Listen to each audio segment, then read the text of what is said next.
Major funding for KPBS Evening Edition has been made possible in part by Bill Howe Family of Companies, providing San Diego with plumbing, heating and air, restoration, flood and remodeling services for over 40 years. Call 1-800-BILL-HOWE or visit billhowe.com. And by the Conrad Prebys Foundation, Darlene Marcos Shiley, and by the following.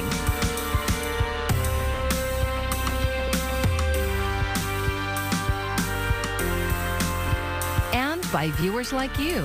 Thank you.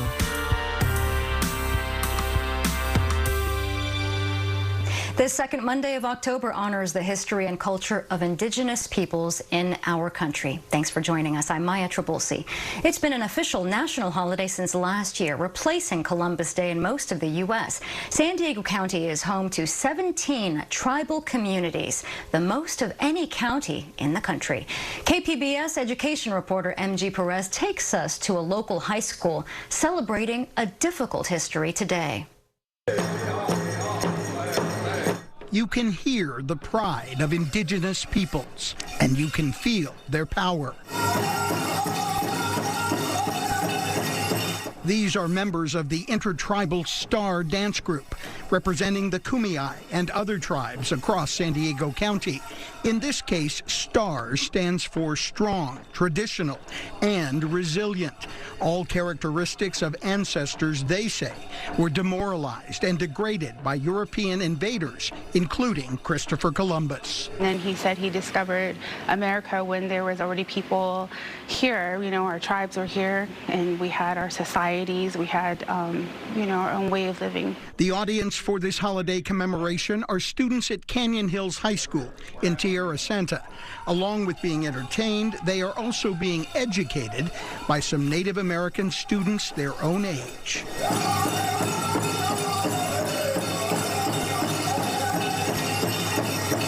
16-year-old James Arnold is a junior from Ramona High School.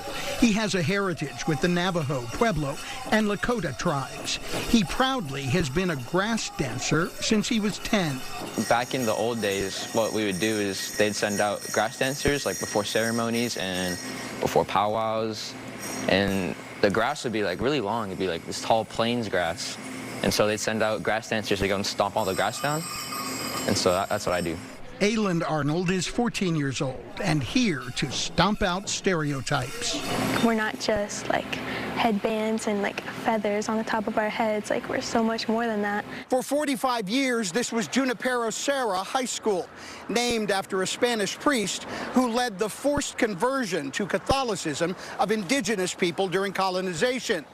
Just last fall, the name was changed to Canyon Hills after a successful campaign by students who demanded it. Erica Renfrey is the school principal who led the way through controversy and ultimately community agreement on the name change. The tribal communities are a rich part of our culture, and you know, we want to continue that and allow that voice to be heard. Today, that voice was just a little bit louder.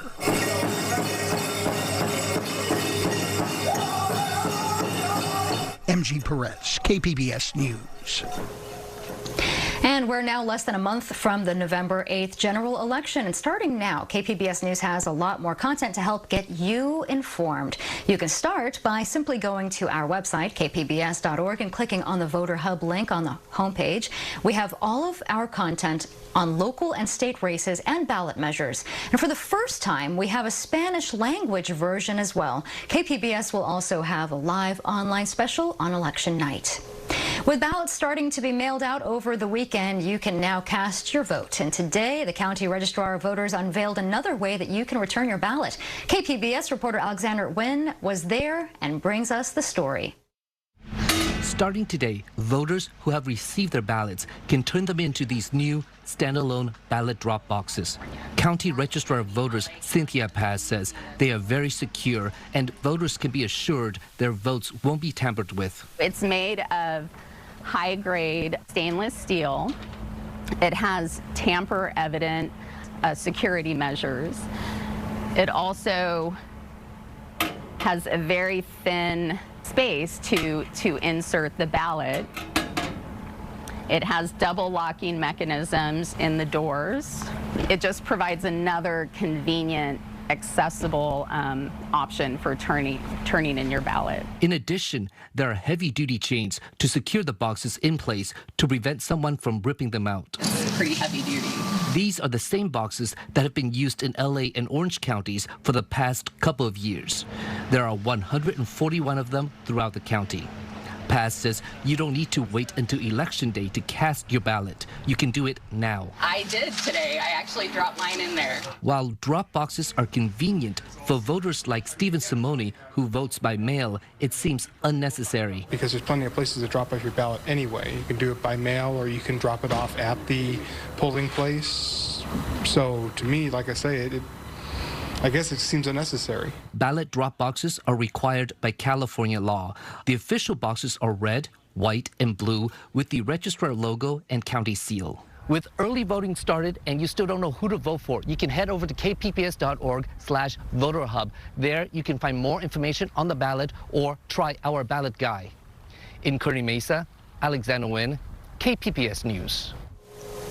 The KPBS Voter Hub also has a series of quick, easy-to-digest explainers on some of the key local races. And we start with the county-wide vote for San Diego Sheriff. KPBS investigative reporter Claire Tregeser tells us about the candidates. The sheriff runs law enforcement for several local cities and is in charge of the county's jails. The office is open for the first time in a decade following Sheriff Bill Gore's retirement earlier this year. Kelly Martinez is one of the two candidates vying to replace Gore. She's a Democrat, but until recently was a Republican. I've been with the Sheriff's Department for 37 years. I'm currently serving as the undersheriff. The second sheriff's candidate is John Hemmerling. He's a Republican, but until recently was an independent. My career spans 28 years of dedicated service to the city of San Diego and 30 years of faithful military service. During that time, I was the city's chief criminal prosecutor. Martinez says the number one thing she wants voters to know is I'm the most qualified candidate for this position. I know the department, I know our communities. I'm actively making a lot of changes now. We're doing a lot of work. It would be really detrimental to the movement, the forward movement of the department if someone else came in and started from scratch. Meanwhile, Hemmerling says voters should know that I'm the best choice for sheriff to fight crime and restore trust and confidence for safer communities. There's nobody like me. My experience and my background as across multiple organizations, chief criminal prosecutor, a combat Marine, a leader of Marines, and a former San Diego police officer. The election is November 8th. Claire Tregeser, KPBS News. We're waiting to hear more from San Diego police after a man died in their custody last night. Around 10 p.m., the department says its officers were sent to a family disturbance call on 39th Street in City Heights. San Diego police say Daniel Jalhalate was arrested and had some sort of medical distress while in handcuffs. He was 23 years old. The sheriff's department is now handling the investigation. Camp Pendleton is also looking into an unexpected death. An 18-year-old Marine collapsed there on Friday and could not be revived. He's identified as Javier Pong from New Mexico and was a private first class for the Marines. And at this point, the military is only saying that the collapse happened during a training exercise. It's no secret that San Diego is one of the most expensive housing markets in the nation, but military families are getting some relief because the Department of Defense is increasing the basic allowance for housing. KPBS reporter Kitty Alvarado talked with one military family who will be affected by the increase. Devin Hicks retired from the Navy after serving for over 2 decades. He works in San Diego, where his wife still serves our country. They used to live in Murrieta with their large family. His commute is over an hour, and they looked at moving closer to work. We looked at maybe possibly moving down here to San Diego so the commute isn't long, but you typically can't get, a house for 6-bedroom, 5-bedroom house out here under $1 million probably, so just can't afford it. So they bought in Menifee, even further north. And that's what many military families stationed in San Diego have to do to find affordable housing, move farther away. When it comes down to it, Hicks says it's the military's basic housing allowance that has the ultimate say. And right now, that won't even cover the mortgage in Riverside County. With the stipend that we're getting, it's helpful, but it still doesn't cover what my mortgage is. So, That's where you use your paycheck, or you get a side job, or you drive Uber or Lyft, or you do something. The Department of Defense identified 28 housing areas, including San Diego, where housing costs went up 20%. Now they're giving military members in those areas an increase in the Basic Housing Allowance, or BAH. The increase starts this month and runs through the end of the year. Then a new rate takes effect on January 1st. It's always been tough for veterans because in California, this period, of course, everything's more expensive. That's Michael Drew, a Navy veteran turned real estate agent. He specializes in helping military families find homes in the San Diego region. He explained the Department of Defense does this analysis every year, but this year it came 3 months early. And that's a good decision, he says, because this year the cost of food and gas and just about everything went up. This was desperately needed, because if we look at it, I mean, just over the last year, we looked at 15%, 20% increases in prices. As housing prices skyrocketed, the Hicks family story became common among military families. The South Bay has been booming. Otay Mesa, all around that area out there, that's where we see a lot of military families opting to live because the prices aren't as bad as North County. And we also still see where they can get a little bit more room, a little bit more bang for the buck. If they really want bang for the buck, they go up to Temecula, Riverside. You're looking at a 2-hour commute, two and a half to 3 hour commute sometimes. Both, we're going and coming back home. So that's the downside of it. But he says the military thought of something to help out with that too. They do have a rideshare program where it kind of offsets to where, the military members don't have to deal with so much wear and tear on their cars and so much, especially with gas being outrageous right now, almost $7 a gallon. Devin Hicks says his family is not without struggle, but he feels blessed. We have a family that's pretty senior. We get a lot more pay. But I have a niece that's a very, very junior sailor who has a kid and has a studio apartment because that's all she can afford. Still, he says, he hurts for those just starting out in the military, knowing from experience what they're about to go through. For those junior sailors or Marines or service members that are here, it's going to be a battle. And that's the picture Drew wants to paint for officials who make policy decisions that affect military families every single day. We want our sailors and our service members to be able to focus on protecting our country, not worrying about their families and housing.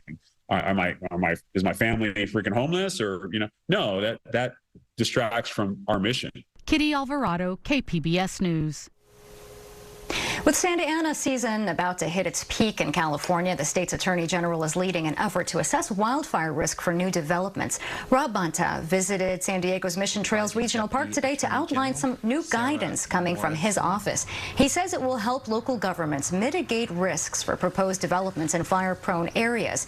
It tells them to look at things like how dense a project is, where it's located, and what evacuation routes are available, the water supply, and how to fire-harden homes and other buildings.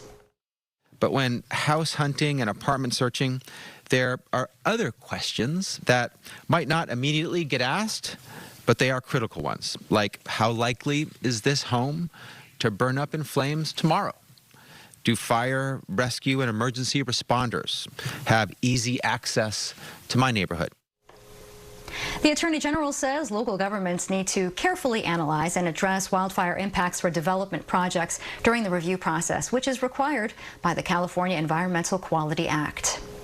Many Californians got their tax rebates over the weekend to help deal with inflation. There is some good news when it comes to gas prices. After a recent spike sending prices well past $6, prices are slowly declining again. We're now at an average $6.33 locally, according to AAA. Prices are down 5 days in a row and about 10 cents over that time.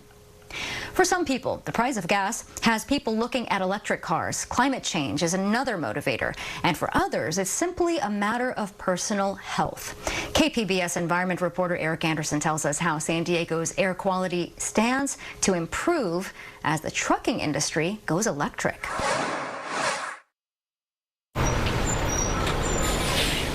An American Lung Association report says eliminating diesel exhaust from the nation's trucking fleet could save hundreds of billions of dollars in healthcare costs and avoid nearly 67,000 premature deaths.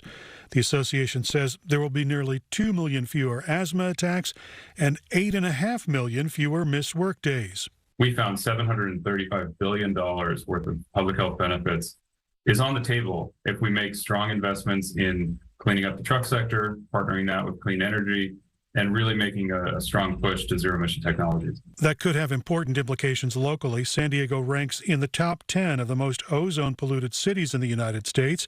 The Lung Association says it also means San Diego is among the regions with the most to gain.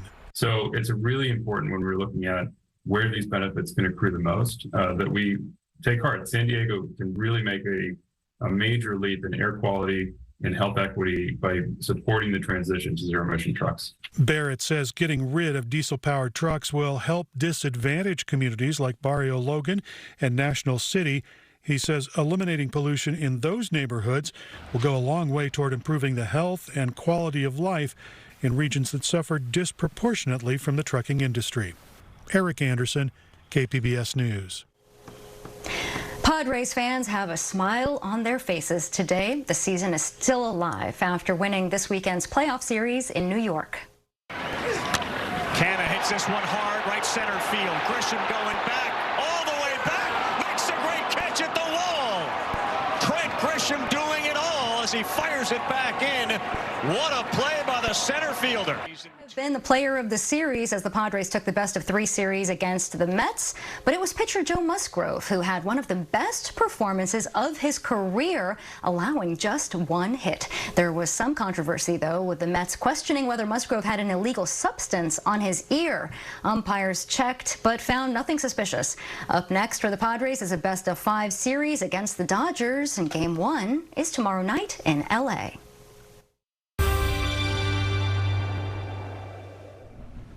Showers, even a couple of downpours, a possibility into Tuesday. We'll also talk about morning low clouds making their way into some of the western valleys, and that will definitely have an impact on our temperatures. Most spots will be at or slightly below normal.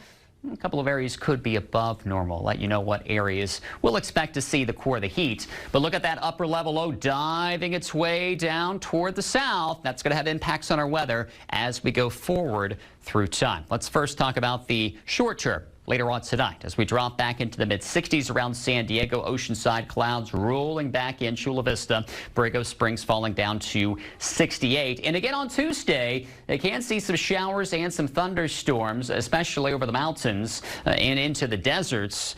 And meanwhile, the warmth will stretch north into the Sacramento Valley. You can see it here on Futurecast, starting things off right around 7 o'clock local time. And then as we go through the day, you'll start to see these showers and thunderstorms bubbling up and trying to press their way off toward the west, but many of those will decrease in intensity as they do so. Shower and thunderstorm chances, though, especially as you work your way just away from the coast, some of the interior valleys, but more so into the mountains and the deserts. We go into Wednesday. There's the upper level low. This is going to be closing off. Now, we will see a little decreasing trend in our shower and downpour potential late week, but that will be increasing again as we head into the weekend. All right, so as we talk about the coast, it will also be humid. We'll notice again that moisture content around some low clouds, temperatures mainly into the 70s. Inland, though, there can be a shower or thunderstorm around on Tuesday. I said not as active heading toward late week. Another thunderstorm chance returning by the weekend, and this is very similar as we talk about the mountains and also into the desert. Thunderstorms around in spots Tuesday, and again as we talk about the weekend, the same holding true into the deserts. Mainly dry Wednesday, Thursday, Friday. Can't rule out a thunderstorm returning by the weekend. For KPBS News, I'm meteorologist Justin Pavic. I'm Judy Woodruff. Tonight on the NewsHour, Russia's latest wave of attacks in Ukraine draw condemnation. Coming up at 7 after Evening Edition on KPBS.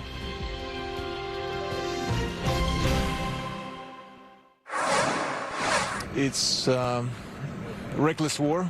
It shows the true face of Russian aggression of President Putin that takes it personally. The attack on the Crimea Bridge, and that's, I think, the payback, so to speak.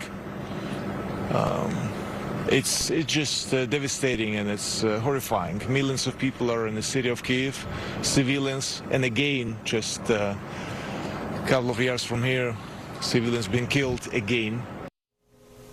That's Ukrainian boxing legend Vladimir Klitschko, who has been a public face during the war. Russia is once again targeting civilian locations, including a pedestrian bridge and a playground in Ukraine's capital, Kyiv. Russia's president is now threatening more attacks after suffering a major loss over the weekend. Ivan Rodriguez tells us more about how things are escalating.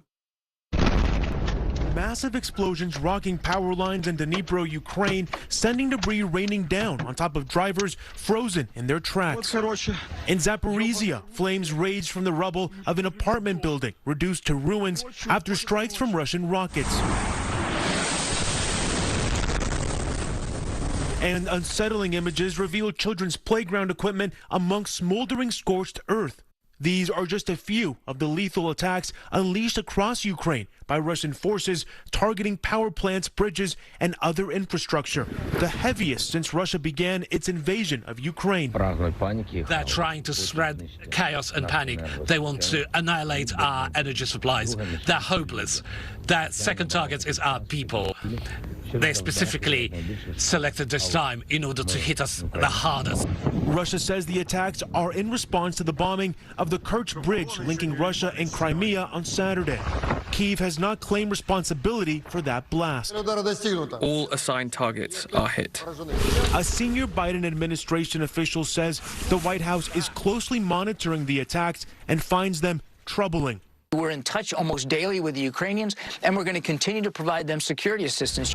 Ivan Rodriguez, KPBS News. According to the CDC, fentanyl is the top killer of people ages 18 to 45. And now local leaders say it's time to make it a bigger part of drug education in schools. County supervisors will take up the issue at its meeting tomorrow. Supervisor Jim Desmond says 6,000 pounds of fentanyl was seized locally last year. And lately it's showing up in brightly colored pills that look like candy. District Attorney Summer Stephan says drug education guidelines haven't been updated since 2009, which is years before the recent fentanyl surge. On this World Mental Health Day, there's a growing number of young people experiencing anxiety and depression. KPBS North County reporter Tanya Thorne shows us the new mobile resource the Escondido Union High School is rolling out to help. A recent study found alarming rates of mental health challenges in young adults in California. The California Endowment polled nearly 800 Californians ages 18 to 24. And found over 75% of them reported experiencing anxiety in the last year. More than half reported depression, and 31% experiencing suicidal thoughts. The poll also showed young adults are facing significant barriers to getting help, many saying cost or access stopped them. Dr. Willow Jenkins is with Rady Children's Hospital in San Diego. She says mental health issues for youth were already on an exponential rise before the pandemic. What happened is the factors related to the pandemic exacerbated the already existing problem.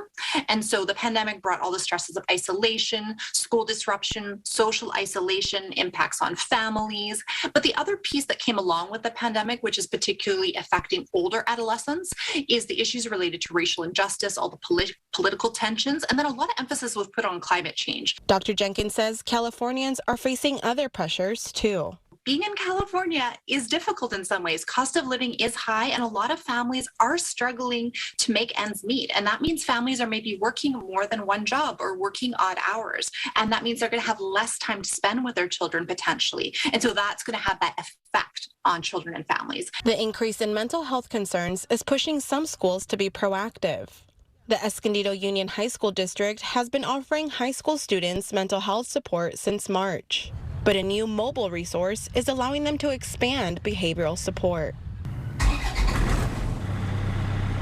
So there are a lot of visible and invisible barriers that prevent people from getting service. So one of the things we want to do with this clinic is to be able to improve health equity for them. We need to bring services to them to reduce those access barriers like transportation, finances, being able to take time off work when parents are very busy schedules and get to work.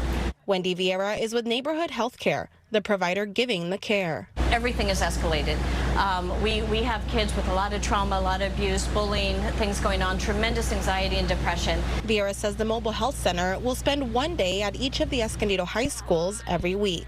It will start with counseling services and eventually expand to dental and psychiatric care. Kim Bodie is the Escondido Union High School District social worker. Really, we're trying to create spaces of wellness and the ability for students to self-refer for counseling. She says there has been an increase in students reaching out for help.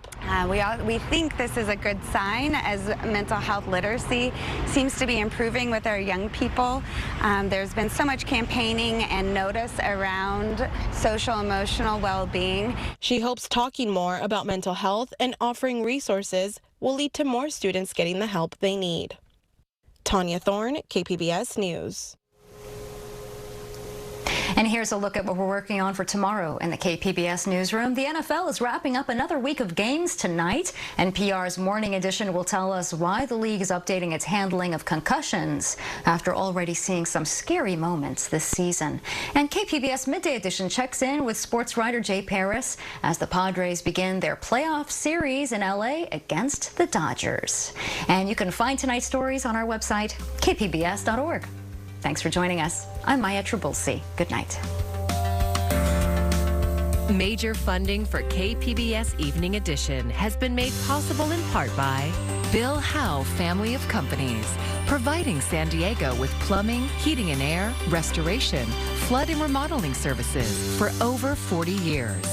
Call 1-800-BILL-HOWE or visit billhowe.com.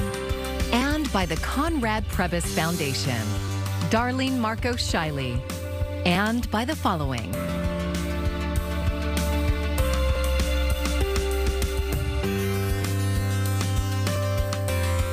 And by viewers like you. Thank you.